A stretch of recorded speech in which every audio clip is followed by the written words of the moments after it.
Yan. Kamustahin lang natin yung ano mo, yung love team mo. So kung ikaw ang tatanungin ko, mas gusto mo bang ituloy-tuloy na o stop na dahil sa sinasabi ni Midit dun sa part 11? Upload ni ni Insan mo.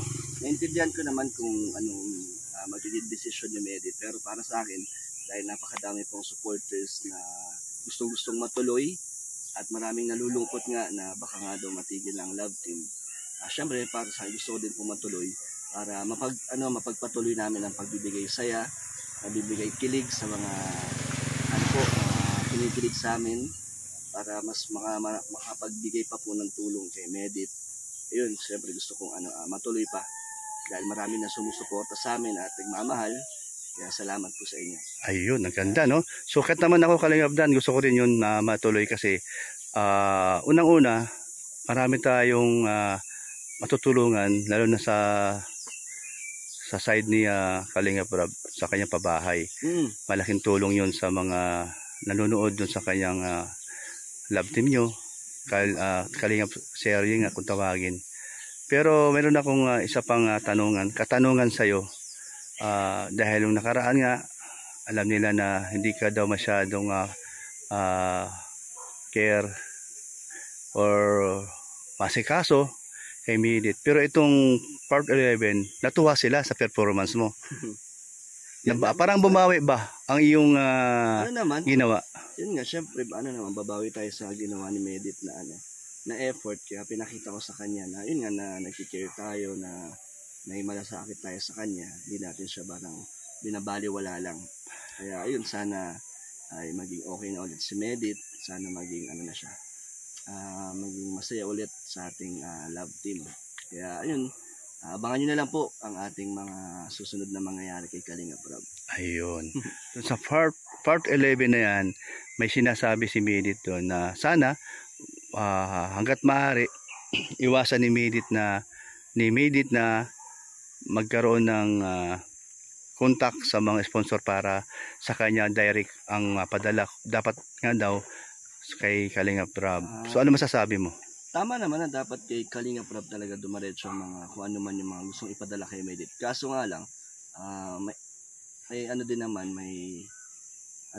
point din naman na si Medit ang kumakausap kasi malayo kami, nasa Naga siya, nasa diet kami. So hindi laging nare-replyan din ni Kalingap Rob yung mga nagko-contact sa kanya para kay Medit. So kaya ginagawa siguro ng iba, dumidirekta kay Medit. At si Medit, ine-entertain naman niya. Pero sinasabi naman niya natin kay Kalingap Rob na updated naman si Kalingap Rob at kung meron man, mga nagpapadala, meron naman permission yun siguro ni Kalingap Rob na baka naman sinasabi naman siguro ni Medit kay Rob. Lahat naman sinasabi niya na wala siyang tinatago na ganito kaya siguro nangyayari. Dumadirekta na kay Medit kasi hindi sila nare-replyan kasi nga busy si Kalingap Rob. Marami laging pinupuntahan. Siyempre hindi lang naman marami nag-chat sa page niya. Kaya hindi po agad-agad nare-replyan niya.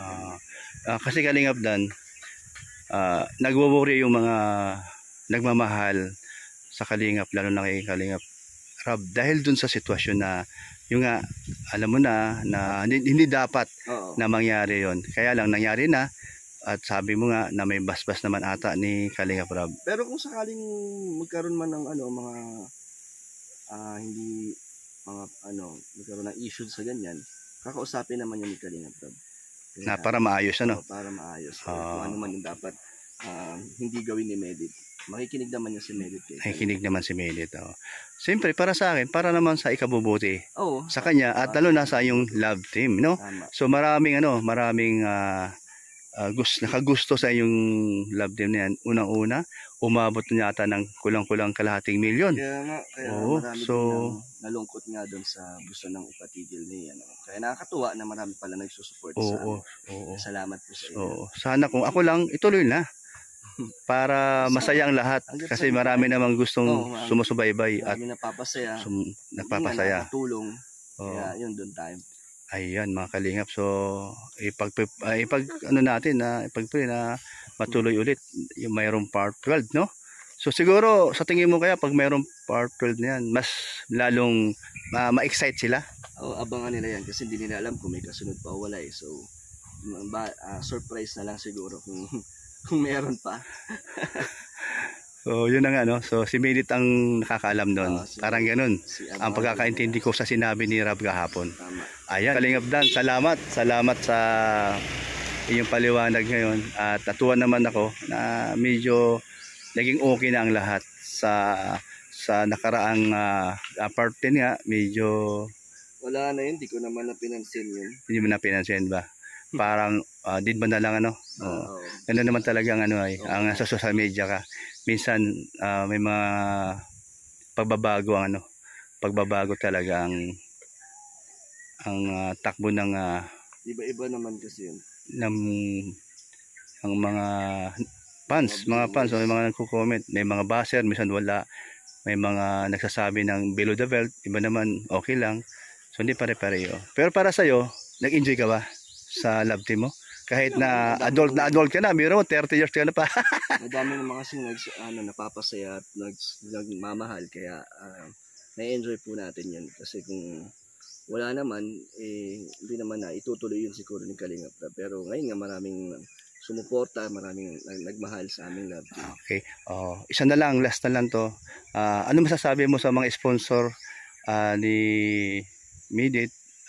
Hindi lang sponsor, sumusuporta, nagmamahal sa kanya. At siyempre yung mga viewers na gusto din na suportahan kayo at yung mga silent viewers, ano masasabi mo? Salamat po sa pagmamahal at pagbigay ng mga blessings para kay Medit at siyempre sa akin din na nabibigyan nyo din po sa pagtulong nyo sa aking charity, sa pagpapanood nyo ng aking mga vlog. Salamat po. Yan yun nga sa pagsuporta nyo kay Medit na kahit siya'y nasa Naga ay marami pa rin pong blessings din na dumadating. Salamat po sa patuloy niyong pagmamahal sa amin. Ayan. Salamat Kalingap Dan. Ay, support niyo po si Kuya Brooks sa kanyang mga charity vlogs, kanyang mga upload. Support niyo po para sa kanila ni Alim yun. Ayan. Thank you po. Ang kanyang pabahay. Abangan niyo lang po yan. Ayan. Salamat po. At siyempre po, ganun din po ako. Suportahan niyo po si Kalingap Dan. Ang kanyang mga pabahay niya at mga charity niya, marami po siyang pinupuntahan. Kaya isa sa masipag sa mga Kalingap din. Salamat Kalingap Dan. Thank you. At muli tayong nagkita at pinasalamat ko dito dahil sa iyong obligasyon na magkaroon ng magbigay ng budget para sa materials. Ayan. Salamat. Bye-bye. Ayan. God bless po. Ayan.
Ay, galing.